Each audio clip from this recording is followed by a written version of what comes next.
everyone, Tina Hogan Grant here with my Cuppa A Natter that I like to do twice a month on a Monday. I like to bring authors into my home. We talk about writing, reading, life as an author, and whatever comes to mind. And tonight, Linda Lee is joining me. How are you this evening? I am well. How are you? I am fine. Now, you are joining us all the way from Texas, correct? I am. Austin. Austin, Texas. Now, it's 5 o'clock where I'm at. Where is it? Is it 8 or 7? It's 7 o'clock. So We're Central Time. Yep. All right. Well, Linda, thank you so much for joining me. I am excited to get to know you and your writing, ethnics, anything about your books. But before we get started, can you just give me a little background on yourself that you feel comfortable with sharing with the rest of the world? Absolutely. So first of all, thank you very much for having me, Tina. This is great. I always enjoy getting to interface with readers. So hopefully tonight will illuminate them to another potential series that they might consider reading. So as Tina said, I go by the pen name LRW Lee, and we'll dive into why in the world do I call myself that as opposed to just Linda Lee. But so I've written 20 books. I'm a USA Today bestselling author. Written 20 books. Thank you. And they're all in the fantasy genre. I enjoy fantasy. I enjoy inventing worlds that people can picture themselves in, as well as escape their reality into some place that they might equally enjoy. So I've been doing this since 2014. Wow. 10 years. So 20 books in 10 years. So you pretty much doing 2 books a year. Something like that. Yeah. That's incredible. Congratulations. Yeah. Congratulations on your best-selling. Thank you. Now, was it just one book that you have bestseller, or do you have like multiple? Yeah. So actually the bestseller, I had an objective one year. I wanted to get the USA Today bestseller credential, if you want to call it that. And so I, with a whole bunch of other indie authors, went in and did a, what would you call it? It was a compendium. So there was like several stories, short stories. Yeah, there were probably about 20 of them in that book.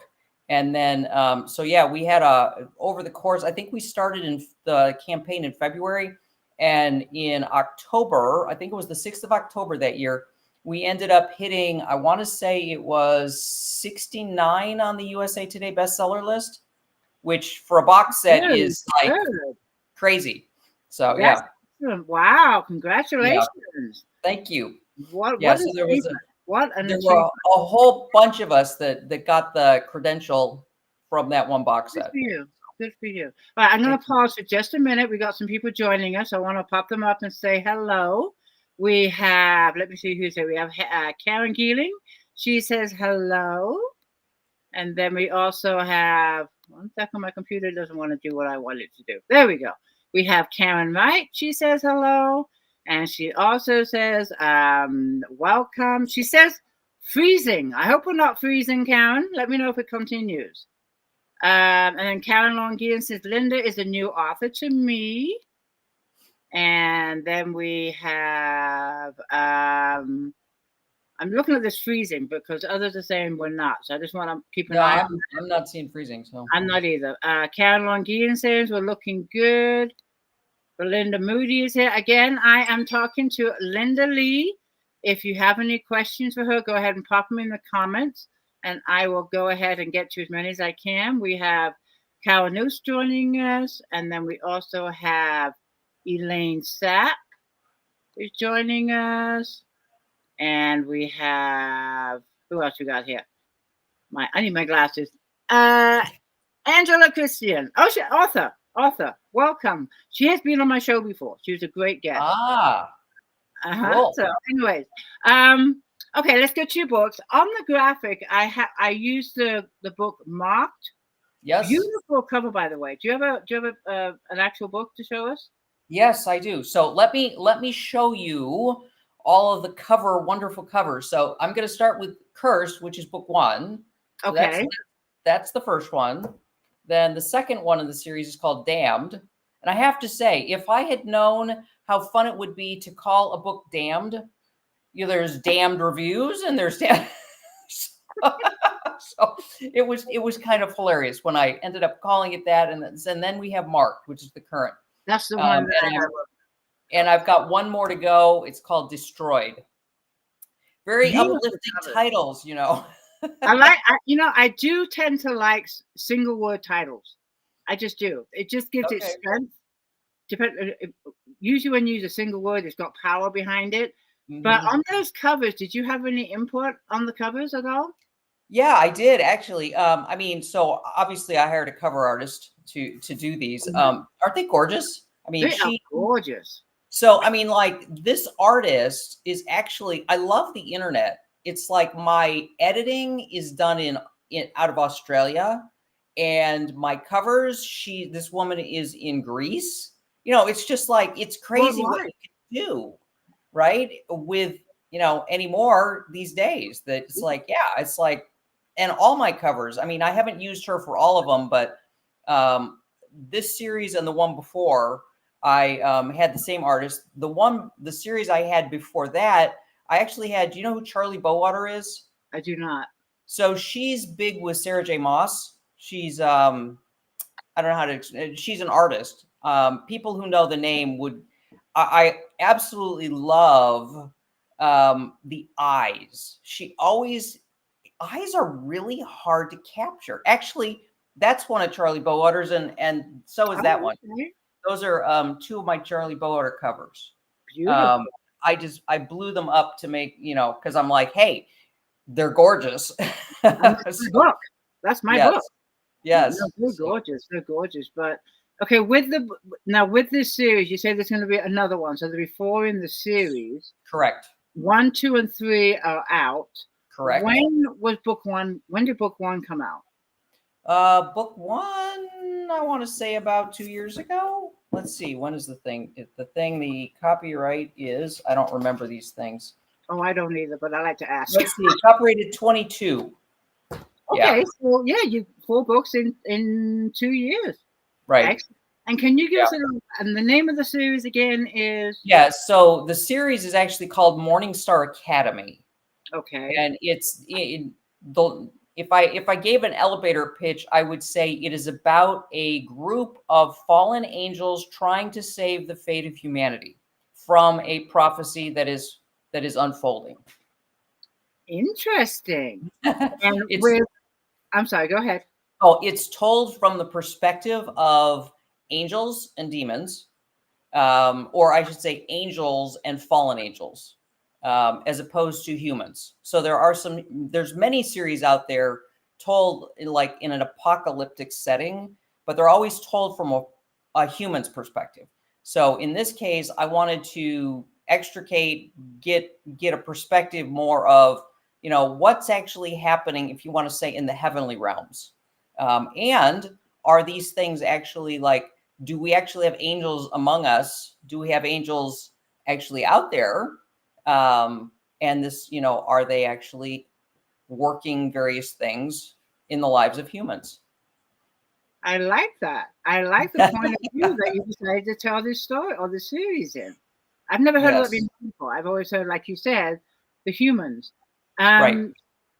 From book 1, 2, 3, and 4, are the same characters in each book, or are they like standalone characters? Yes. Yeah. Yeah. It follows what happens at the beginning in book 1. There's 3 primary characters. There's Gladriel, there's Cassian, and there's Dante. Okay. What happens, I'll give you a really brief synopsis. So Gladriel, they are out.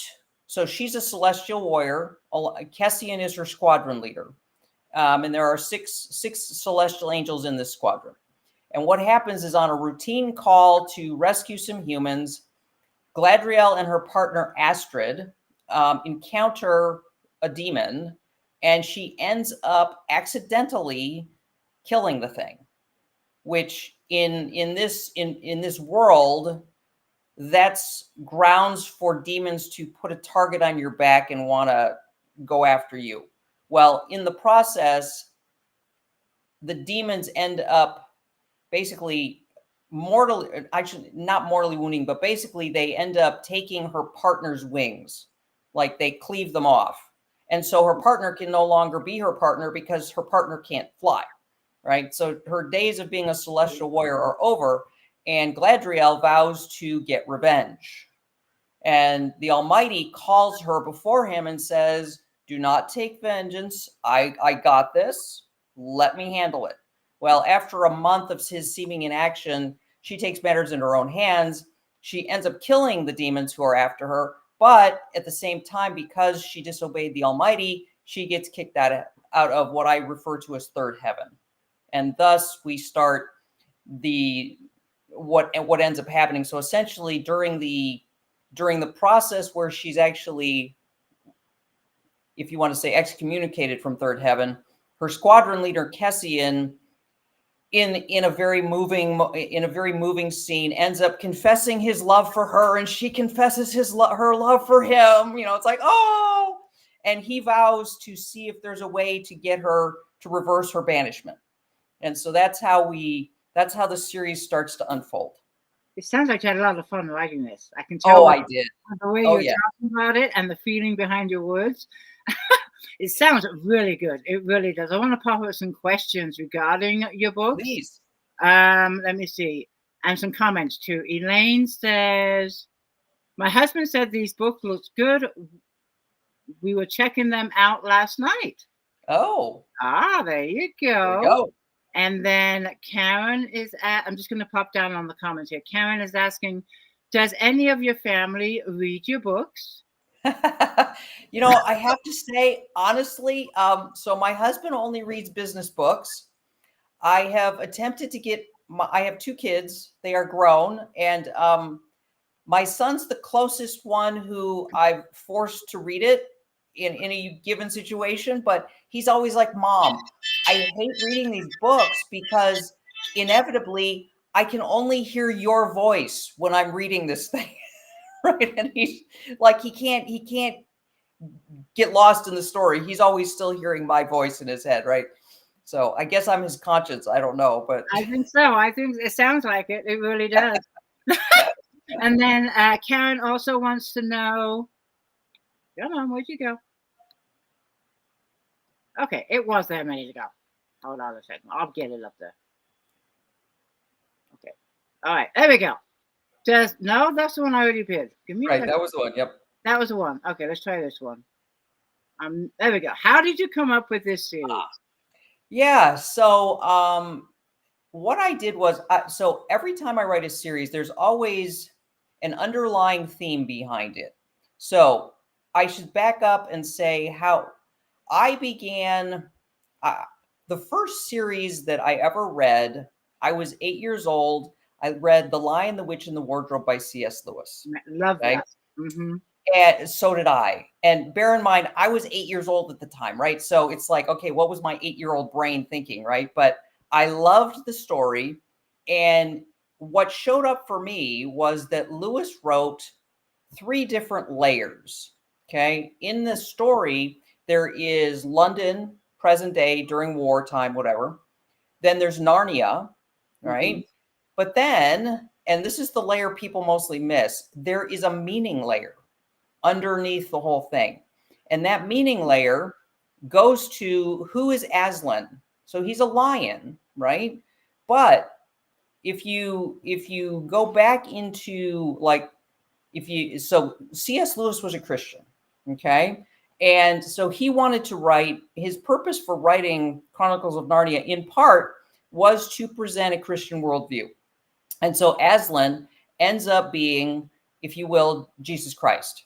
Okay, he's referred to as the Lion of Judah in the Bible. And if you recall the scene where Aslan is killed on the stone table, he's bound up by these mice, or he's bound up. I don't remember who, I think the mice free him. But anyway, he's killed on the stone table. The stone table is broken in 2.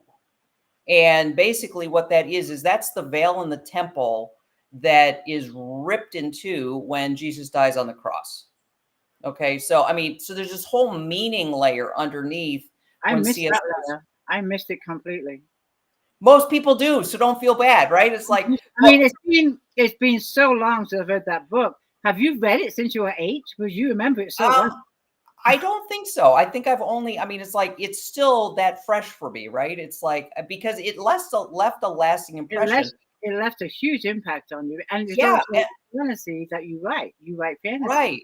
Well, and so what's interesting is I didn't go to school for writing or English or any of that stuff. I actually have an accounting degree. Okay, so don't hold that against me, but No, mm-mm.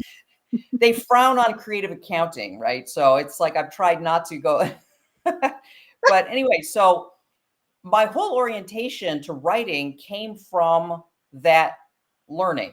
Okay. And so from that series, I had always wanted to write a book when, quote, I got big.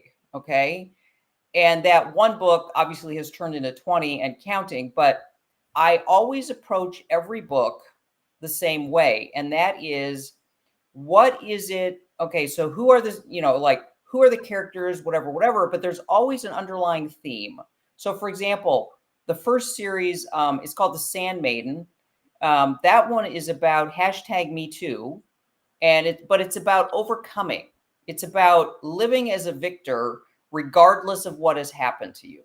Okay. Oh, The okay. the next series is called God of Secrets, and that's more about body image, self-confidence, that type of thing. And then this series, I opted. So back to your original questions, like why did you choose to write this series? How did you come up with the idea? So why I chose to write this series is, if you look at your news, most of the time these days, you look at the news and honestly, it's depressing. It's like, I stopped watching it. I just can't. But you're right. That's one of the reasons. probably not a bad idea, right? It's like, yeah, there's just too much going on that's just really bad, right? And so I wrote it. It's actually a retelling of the Book of Revelations, from the perspective of, like I said, celestial warriors and fallen angels. And so for me, it is all about, like, what really is going on in the world today. Like, is there something more going on than just a bunch of crap, that it's like there's a lot of stuff going on? Or is this really something bigger than we might consider? And so Makes you hence that's wonder. Yeah, it makes you Mhm. wonder. It really does. Yes. Okay, so how many series have you written total? Total of 4. 4 series. I'm just going Yes. to go through them real quick. The first series, what's the name of that again? So the first series is actually, it's a middle grade young adult that I didn't Mhm. mention. It's the Andy Smithson series. That's a 7-book series, Okay, actually 8. 7 book. And Yeah. So series number 2, series number 2 is called The Sand Maiden. and how many books? That's 4. And number 3, The next is God of Secrets. That's 4. 4, And and then this one. Morningstar Academy, which will be 4. Well, before, okay, when you started writing each series, Mm-hmm. did you plan on them being a series, or they just unfolded Yes. into a series? Oh, you did. Nope. Every time when I'm writing a series, I find 4 books is a really good length for me. My brain can just the structure of it. It's like, if you have 4 books, the first one is the beginning, the middle 2 are the middle, and the last one is the end, right? Mhm. So in my brain, that's how I kind of break it down, so that I can I know what the story arc is going to be, and then I can break it down and saying, okay, the first 25% of this overall story arc, I need to get to this point, and then like book 2, I have to get to this, halfway through. What's the middle point of the series, kind of a thing, and that's how I break it down. Okay, so if someone was to choose to read your latest series, do they Mhm. need to be read in order? They have to start with book Yes, 1 and they continue on do. through. They can't pick Yeah, like 3 first because it continues on with the story. exactly. Well, and because it's like, you really get to understand who the characters are if you read it from the beginning. Like, so let's put it this way. At the beginning of all my books in this series, I include a summary of what happened in the book before it. Okay, There you go. so technically, you could hop into any of the books, but I encourage you not to. I encourage you to start at the beginning, because the character grows, learns, develops as we're moving through the story arc. So for it to make the most sense and to have the biggest impact, you really need to start from the beginning and read through. I agree with you. I mean, I wrote series, and I say they can be read as a standalone. But if you want the complete story, Yes. and I'm the same way when I read. I Right. always like to start a book one. I don't want to miss a thing and continue on. And I Right. recommend with readers with my series, start a book one, but if you want to just jump around, you can, but you're not going to get the complete story. Right. Exactly. Question here about your characters. Karen is asking, how did you come up with the characters' names?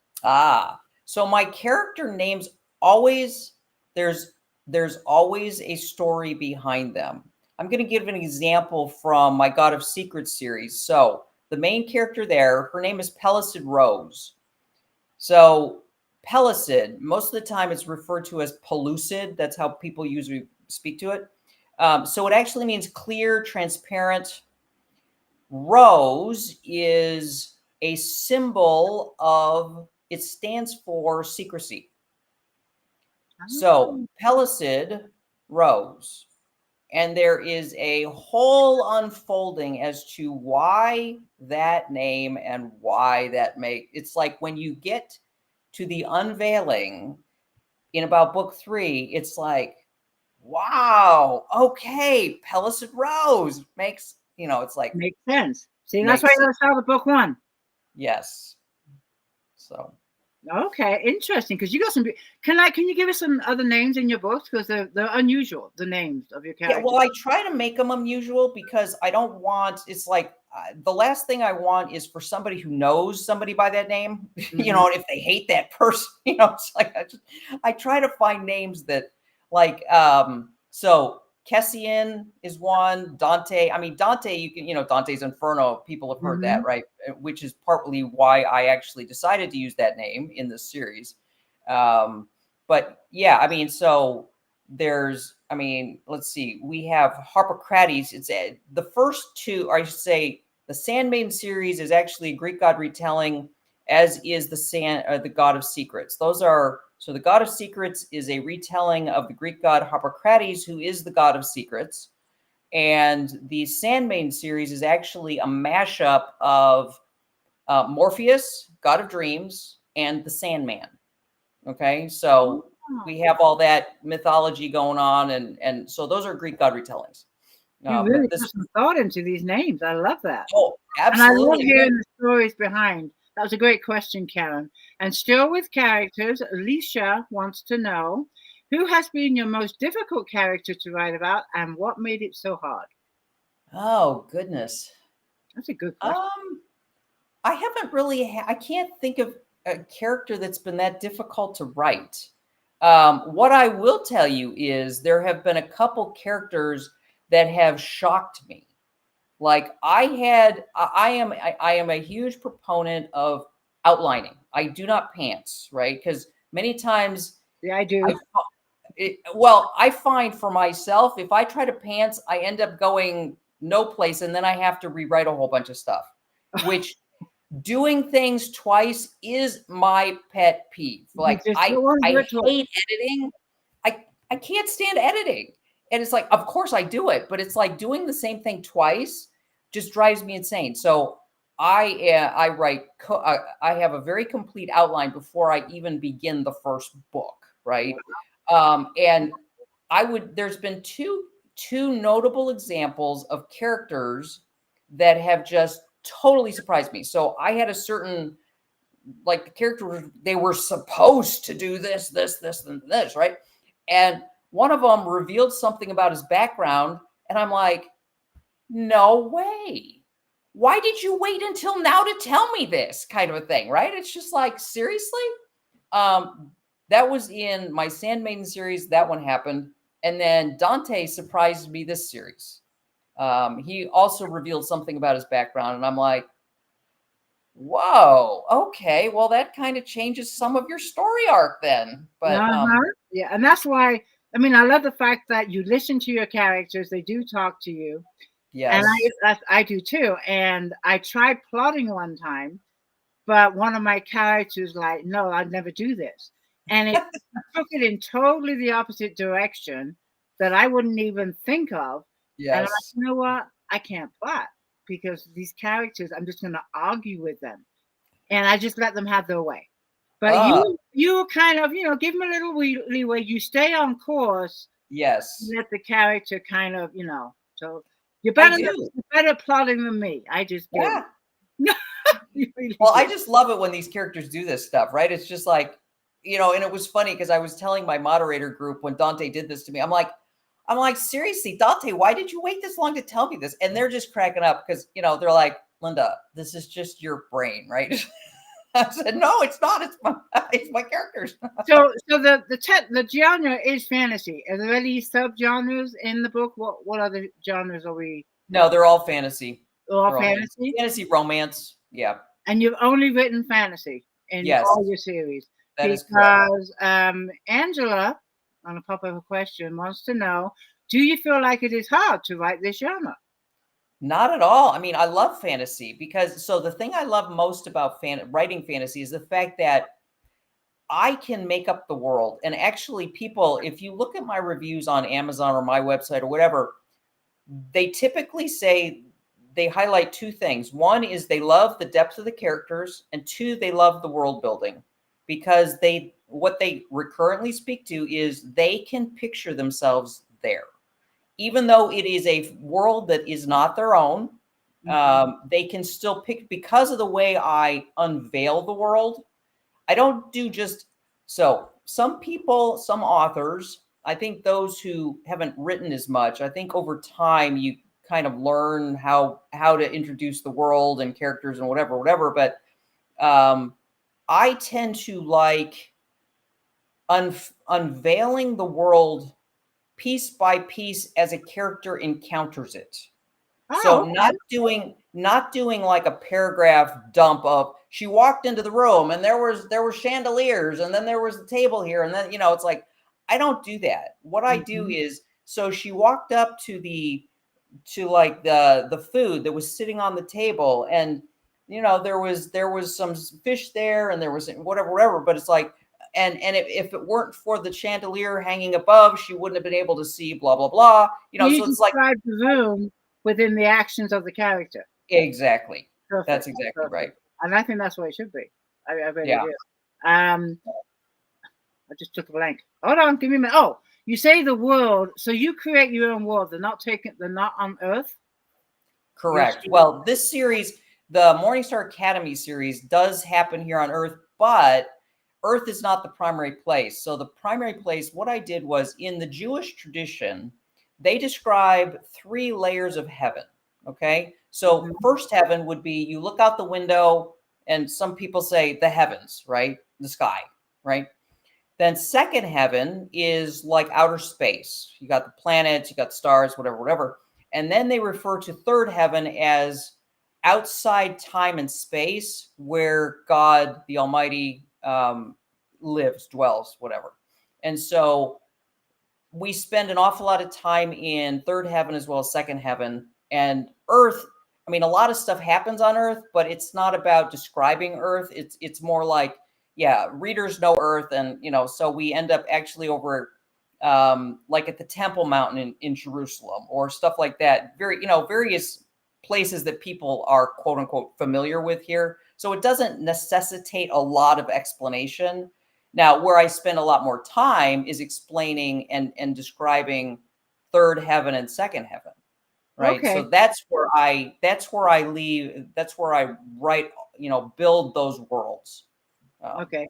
Do you think you'll ever write in any other genre, or you just enjoy fantasy so much that this is it? This is your I think some of it is, if you want to say, a brand thing, where like my readers know that they can expect to get a really good fantasy read. As opposed to if I'm spreading myself, okay, contemporary romance and this, that, and the other thing, it's like, what am I going to get this time? Right. It's like, I like to keep a consistent brand, if you want to call it that. And you've been, on average, it seems like each series takes about 2 years to write. So you really got to know these characters in each series. Yes. So how would it feel when the series came to an end? Actually, most of the time, I'm ready for a series to end after 4 books. It was interesting. The first series that I wrote, the 7-book series, I was so ready to be done. By the end of it, I'm like, okay, I don't want to spend any more time. I've got it. We're good. You know, it's like, so I think 4 for me, it keeps my attention span long enough. I can really like figure out what all is happening in the world. Right. And then I'm good. So when you wrap up a series down the road, whether it be a month or 2, 6 months or a year, do any of those characters come back into your head and start talking to you? Or they know they're done? I think they pretty much know they're done because so the final book in every series is the epic finale, right? Ta-da! It's like I do it up big, right? So yeah, and actually what typically happens is reviewers, they say, oh, you know, book 1's really good. It's kind of wetting your taste, you know, it's like we're getting there. But they're always like, oh, book 2 was better. Oh, book 3 was even better. Oh, book 4 was, oh, it was amazing. The finale. Yeah. Okay, good answer. Real quick, one more question, and then let's see. Lori Sheffield would like to know: do you like to read the same genre you write? I do actually. And because sometimes, I mean, it's like I'm always interested to see what my fellow authors are publishing. Just, I mean, some of it is, you know, what kind of characters. I mean, is it dragons that are big right now? Is it fae? Is it, you know, whatever it is? So to some of it, to some extent, I like to understand what's being read out there right now. That said, I haven't exactly written to quote market. I feel like a lot of where I'm passionate about doesn't seem to follow market many times. Many times it's like, oh well, whatever. But no, I have to be excited about a project before I'm going to spend 2 years writing it, right? Yeah, that No. makes a lot of sense because you're investing all this time. You got to enjoy what you do. And then Exactly. still on the subject of reading, Karen would like to know: is there a genre you do not like to read? You know, you're going to find this interesting, but I am not really into sci-fi. I just don't Okay. care for, well, sci-fi, aliens.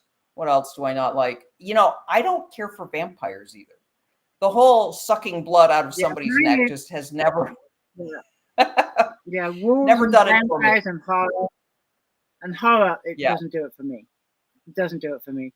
Okay, we're in for a treat because you are going to read to us. So, are you Yes, ready to do that? I am. All right, let's do that then. I'm going to be quiet and I'm going to hand it over to you. Okay.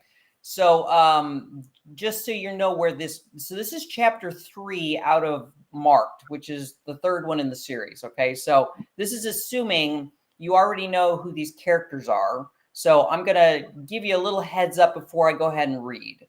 So this is a scene that takes place at Morningstar Academy. Glad has fallen. And she and her mentor there. So Dante is her mentor. He becomes her mentor at Morningstar Academy. And there are basically five characters in her friend group there. So there's Dante, Nisroch, Ambrielle, Bethor, and then her.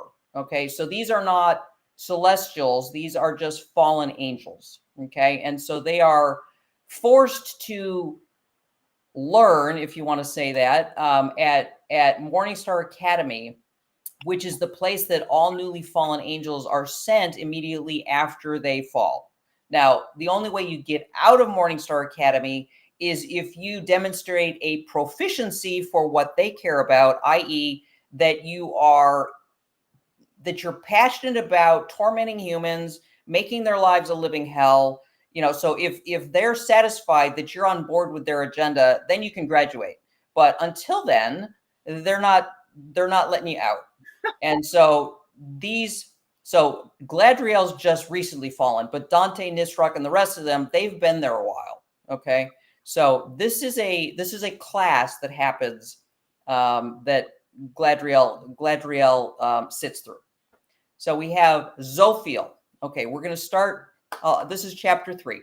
Okay. Zophiel, our history teacher and Lucifer's groupie, drones on and on and on in her grating, wispy voice about the princes, the prince being Lucifer, most recent exploits. She makes sure to emphasize that he apparently winked at her. I carve another mark with my nail in the wooden top of the ancient desk I sit at between Dante and Nisroch in the front row of the classroom.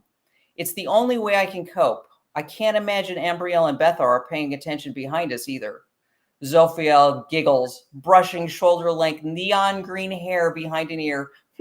I simply should stop. She fans a hand around her face. Yes, you should, I whisper behind a hand as I draw it across my mouth. A corner of Nisroch's mouth hitches. My mind wanders to the work we'll be doing right after this hellish class. We'll be filling more planes for Cassie at Mastermind Logistics as part of the growing Operation Periscope. Cassie, our human coordinator, is amazing. She took the idea Cassian presented her of creating rebel trading partners for food and supplies should the need arise and ran with it, leveraging her contacts to build a whole network across the globe in no time. Helping Cassie has become a much-needed mood booster and the highlight of my days. We're able to help humans and perhaps assuage some of our guilt in the process. The fact that the squad helps too, and I get to see a certain special someone, isn't bad either. I bite a lip and jiggle a leg, my usual enthusiasm dimmed because I want to ask Cassian for the first half of the Creed of Johannes tonight. I've never read it. While I know I should, I'm afraid to. He omitted that part of our copy of the Creed as a precaution since we planned to turn it over to Arioch, the headmaster, in exchange for commendations. He didn't want to tip off our headmaster to the possibility that our sentences might be reversed under certain conditions. At least that's what he and the squad believed from their reading of it.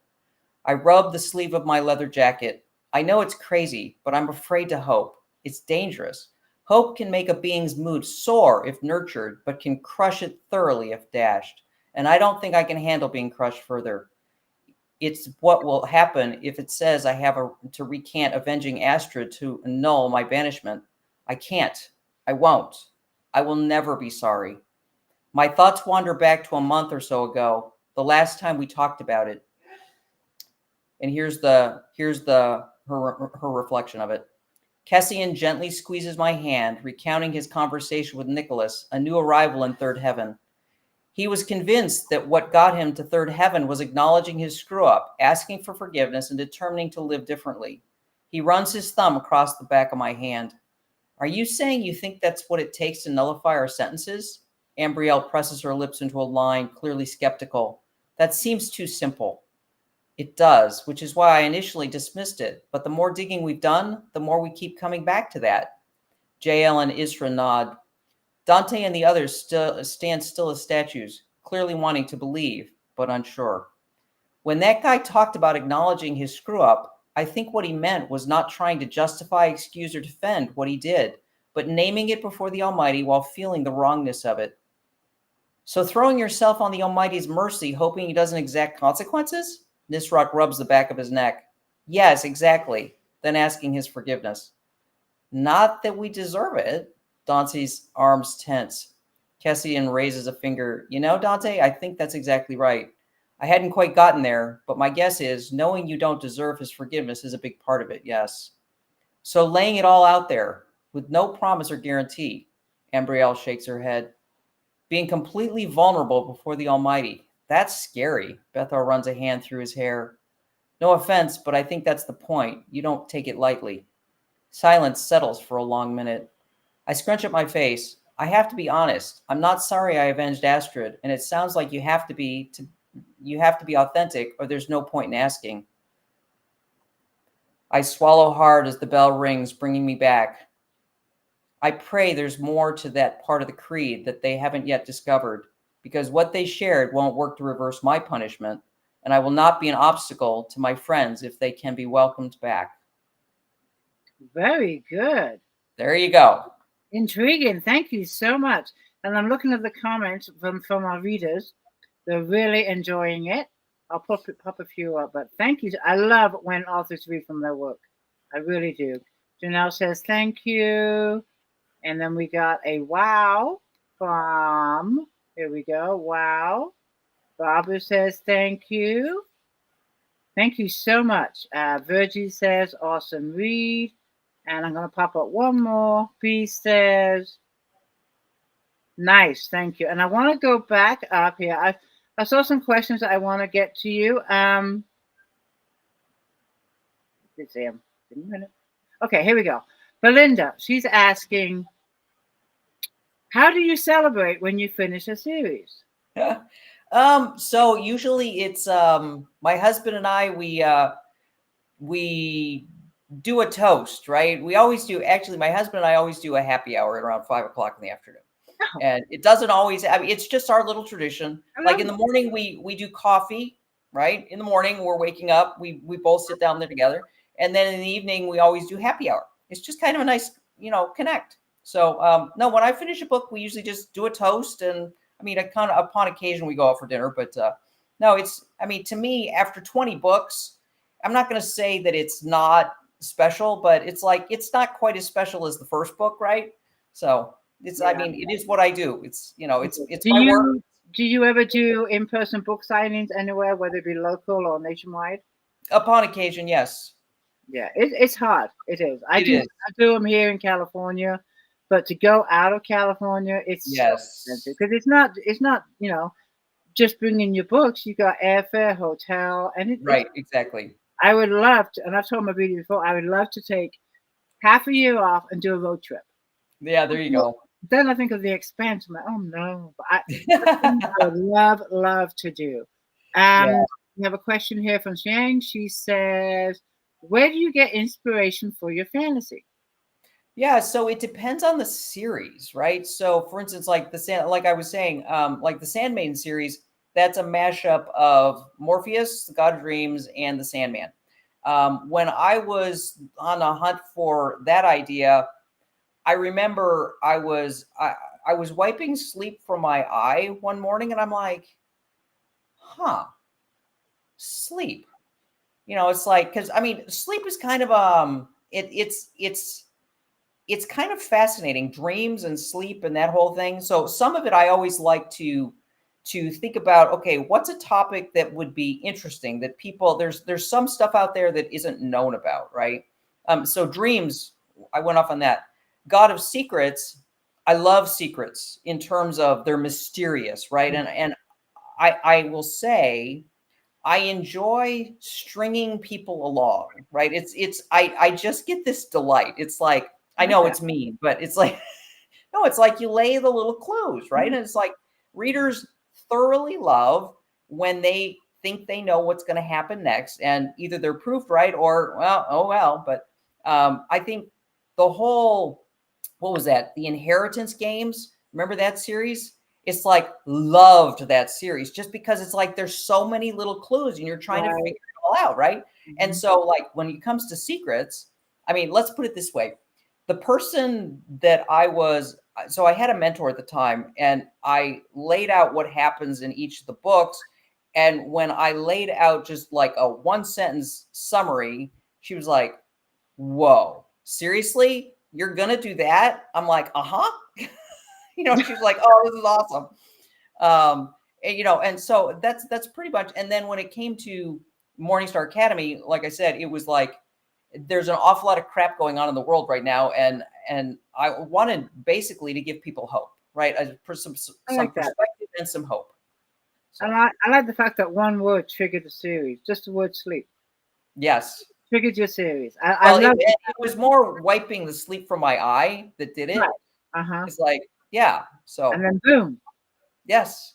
Well, I Do you, mean, there was a lot of massaging in there because obviously I didn't want a male character. I wanted a primary female character, right? So then there was a swap of, that's why it's the Sand Maiden, not the Sandman, right? So do yeah. any of your stories or any part of your books, doesn't matter what series, ever come from any of your dreams that you have?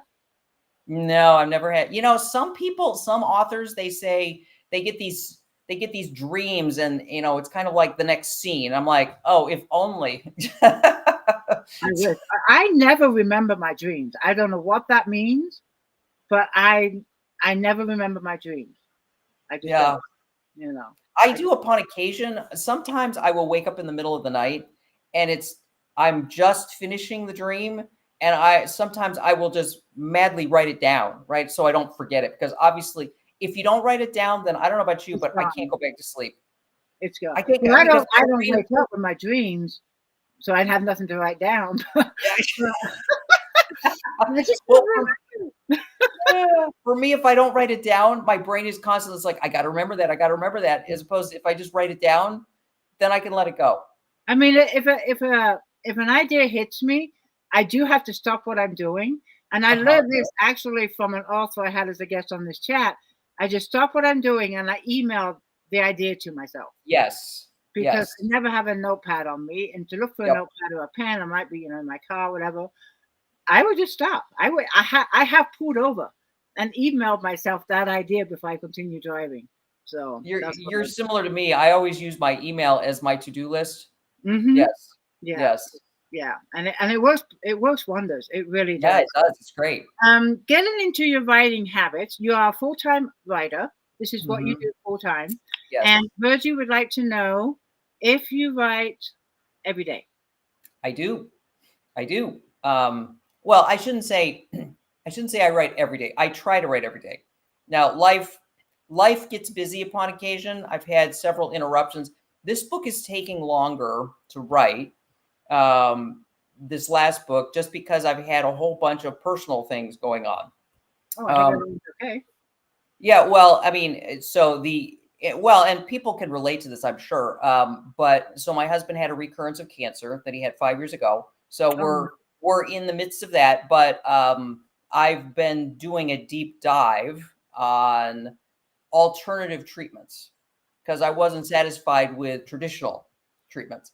And so we just got back from a 2-week detox program over in South Carolina. Because come to find out, if anybody knows somebody with cancer, this is a huge opportunity. So come to find out, it most of the time what cancer is it's a symptom. It is not the problem. The root cause, the root problem for most, and it can be anything from Alzheimer's to Parkinson's to all these chronic illnesses. But those are just the symptoms of an unhealthy immune system. If you can get your immune system healthy again, i.e., I say backing up the toxin train, since you were born, you've been accumulating toxins and your body fights them. But at some point, if there's too many toxins introduced, it can't fight all these battles anymore. And whatever it gives up is what typically is what shows up for you as a chronic illness. So if you can detox, if you can back that up to get back to the point before your tipping point, you can get healthy and you can overcome the cancer. Because what happens is the only thing that truly effectively kills cancer is a healthy immune system. So I have breast cancer, and you do? I did. I mean, I'm in remission now. I was diagnosed in 2011, and since then I've been good. One of the things I found interesting is that I was to stay away from grapefruit. Never eat grapefruit again. Interesting. Cancer feeds off grapefruit. So Uh-huh. I stay away from grapefruit, but I will be keeping your husband in my prayers and thoughts, and hopefully he fights this battle. I know he's got this. He's got this. Yeah, well, and I believe he does too, because I just everything that I've been learning in the last couple of weeks, month really, but I truly believe that we are on the path to lasting wellness. Actually, I have a tremor. Come to find out, it's because I have high mercury levels, and so get rid of the mercury, get rid of the tremor. So anyway, but it all goes back to looking at root causes, which is what traditional medicine never asks. What caused this? So anyway. Yeah. When it comes to cancer, I always believe it's your attitude too. I think the attitude that you represent really gives you a fight. And I think it does something to you talk about immune system. I want to say adrenaline. I don't know. Your attitude just gets that blood flowing. Like I'm gonna fight this. But I hope everything works out. And Thank you. Got it. Well, and so I have to say, and I don't know where your viewers fall on this, but I personally believe that God's got this. I mean, we both of us were really, when the recurrence was diagnosed, we both had a significant sense of peace. that God was saying, you know what, I got this. I got Mhm. this. Mhm. And some people question, well, why in the world do you have to go through this? And honestly, I think if let's just say he had chosen to heal my husband without going through all this process, we would not understand the root cause of what caused his cancer. In our case, it's mold, and there would be a Oh, recurrence because interesting. his office, he was sitting in mold for 5 years. Traditional cancer treatment, Wow. they never once said, gee, what's his environment got in it, right? But I had listened to a podcast recently, and I'm like, it was about mold and mold exposure and what it can do. And I'm like, I wonder if we have mold. Anyway, I called the mold the mold testing guy. Oh my word. His office, it's the only area in our house we hadn't renovated. He And has that's been where the sitting mold. in mold for 5 years. Wow. So I'm like, okay, we now know what it is. And Yeah, 2/3 of our house is now totally torn up because they're getting the mold out of it, right? But 2/3 of our well, house. yeah, and there's so many toxins that we put into our foods nowadays. I mean, that bottled water, it gets warm, that plastic is Yes, going into your water. And then we exactly. talk about medicines that, well, take this medicine, it'll make you feel better. But the side effects might be blah, blah, blah, blah, blah. But the side effects might kill you, hey. Yeah, when I had cancer, they put me on tamoxifen.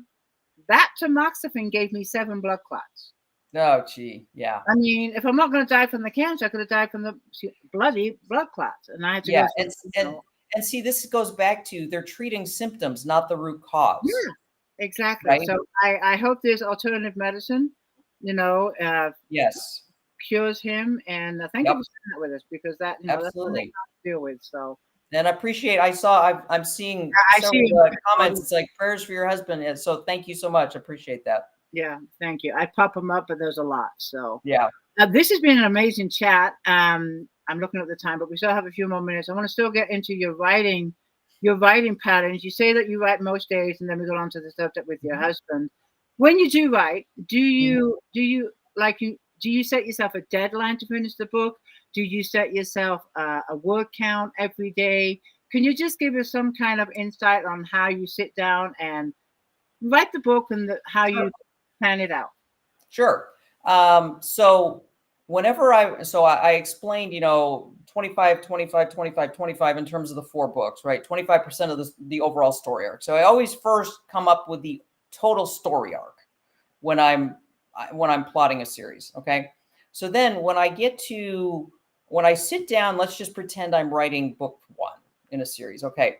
So what I typically shoot for is about 70 to 72,000 words in a book, which essentially is about 40 chapters, roughly 1,500 to 2,000 words a piece. Okay. So that length of a chapter, I've heard it referred to as potato chip size, I heard. where it's just long enough to give you, the flavor of the scene and what's happening. And you get to the end of the chapter and it's like you want another one. And then you get to that chapter and then you want another one, right? So it's like they're short enough that's like, Mhm. oh, well, it's easy to One more, assuage your one guilt. It's more. like, I'll just do one more, and then 20 chapters later, it's like Yeah. 2 a.m, right? Mhm. Yeah. But anyway, so there's that, and then in terms of just looking at what do I say? So with each chapter, I am very conscious of both a beginning hook and an ending hook. Okay. Those are critical. So for instance, a beginning hook could be anything. It could be like something perilous is like the character could go, oh no. Well, is that a hook or what? It's like, Right. oh no, what, right? The same thing at the end of a chapter. You just don't want to leave it on, so it all worked out great. Right. You want them to It's turn like, that page. that's exactly right. And so you have to hook readers at both the beginning of a chapter as well as the end of a chapter Yeah. in order to keep them going. So if you can do that effectively, then the potato chip you keep wanting get to another consume one. the You take next. another Yeah, bite. You take another exactly. bite. Yeah. So And and some readers, like I like to leave a little cliffhanger in each chapter just to make them continue turning. yes. But when it comes to the end of the book, whether it be a series or a standalone, Yep. some readers do not like a cliffhanger, especially with a Well, series. so with that, so they may not like it, but as an author, I'm after trying to get read through, Right. right? So what I tend to try to do is I put a bow on the major conflict in that book, and then I keep writing a little bit to kind of, give them a taste of Right. what might be coming, what conflict might be coming.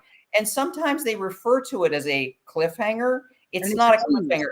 A cliffhanger, I mean, if you look at the definition of a cliffhanger is where the action of the book is not resolved. Right. Right?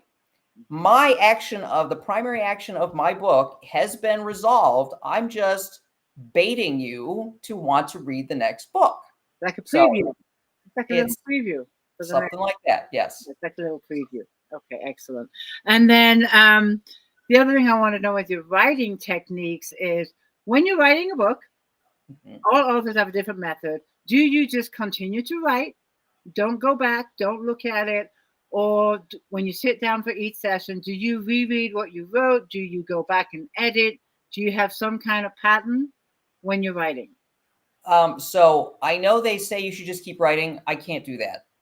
It's like when I sit down in the morning, I'm like, where did I end it yesterday? And so I always at least start with, I always try to get a chat. So typically a chapter may take me one day, it may take me 2 days, but especially if it's a 2-day chapter, I always go back and reread what I wrote the day before, just so that I know exactly what I covered. To so get that you I can, into the story. Yeah. For me, if I go back, I won't go forward because I'll be back there editing and cleaning it up. I can't do this. I can't. So that's when I know myself.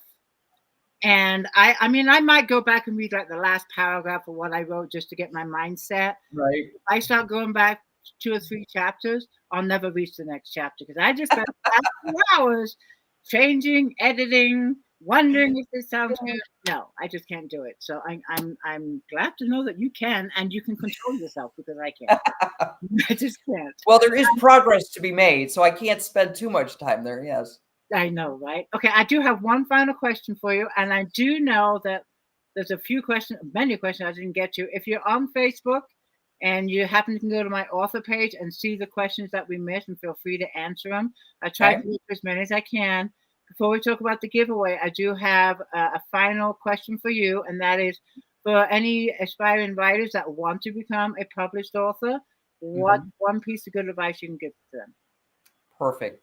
So the one thing I would say is know why you want to write. Why is the story that you have in your mind, why must it be told? If you don't have an answer to that, I wouldn't suggest writing yet. Wait until you have a story about it, because if there's not a story that's going to propel you forward outside of the story itself, then I think what you're going to find is you're going to get stuck partway through writing and you're going to be going, whatever. For me, I always have an objective that I'm after accomplishing. If you want to call it, it's my meaning layer, right? With all my books that I spoke of earlier, it is why I'm writing a particular series. And so and it's fine. It's like, it's like, if you don't yet know why that is, that you must tell that story. And it does need to get to the point where you feel like you must tell the story, or you're going to get stuck along the way. Because I have to say, writing is a very solo occupation, right? It's like there's nobody else that can come sit down and say, hey, let's pick it up together, kind of a thing. It's like, no, it's in your brain, right? So if you don't have a story about why this story must be told, then just wait. What I find, just like writer's block, to me, all writer's block is it's a narrative you haven't yet invented. That's all it is. So you don't have to get stuck on, oh no, I don't know what comes next. It's like, you know what? Give it a day, give it 2 days, whatever. But it's like eventually your brain, especially when you're not focused on it, will come up with a narrative. And writer's block off. Excellent advice. I love that answer. And you are doing a giveaway. I want to thank you so much for doing that. So if you would like to tell our readers what that is. Yeah. So in order to get you guys into the story, I'm giving away a free ebook of the first book, Cursed, because you got the latest series. Yes, the first one in the series. I know Marked is the one that just recently came out, but honestly, you have to start with Cursed book 1 in order to fully appreciate the series. So the other thing I would say is, if you're not the one selected for this free giveaway, you can get my books. I much prefer you to get them on my website, which is lrwlee.com. So right there, lrwlee.com. And all the ebooks, everything are ebooks, paperbacks. There's a couple hardbacks for this series. They're all on my website. They're also available on Amazon, but I would ask you, please buy from me. Direct from the author. Go direct from the author. I hear you. Yeah. Yes, and if it's a paperback or something, I promise I will sign them. So there you go. Perfect. Yes. And then I'm doing my giveaway that I do every time on this chat. Most of you know how this works. I'm going to be giving away a $5 Amazon gift card. And in order to be entered, you need to share this video wherever you like to share it, in your favorite book groups, on your own personal page, Instagram, Facebook, wherever you like to share it. But when you do, please tag me so I know that you shared it, and then you'll be entered into the drawing. Both prizes will be announced tonight in my group and on the author page, and I will email you, Linda, with the email address of the winner. And thank you so much for being with us. Thank you so much. Thank you for having me. I'll give you a couple of seconds, should I say, to say goodnight to our readers, and then we'll wrap it up. Cool. Well, hey, everybody, I am so glad that you were here. I hope I was able to whet your appetite for this series. I have to say, I thoroughly have enjoyed writing this series. The last book is totally ramping up. I mean, it is even blowing my expectations. So this is an awesome series that even my characters are just amazing. So I invite you to get to know them a little bit.